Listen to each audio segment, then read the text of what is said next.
Turnaj teda začíná mít velmi dobrý kredit, je tady čím dál více družstev.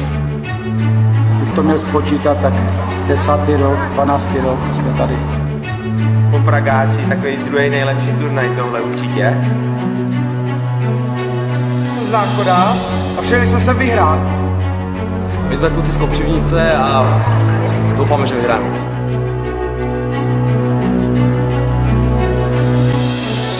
Bullseye.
Na letošním 23. ročníku Polanka Cupu bylo celkem 60 družstev v hlavních kategoriích a 21 družstev v kategorii nejmenších minižáků. Akce byla velice povedená, bylo to přes 950 sportovců, malých mládežnických žáčků až po dorostence. Akce byla, myslím, velice úspěšná.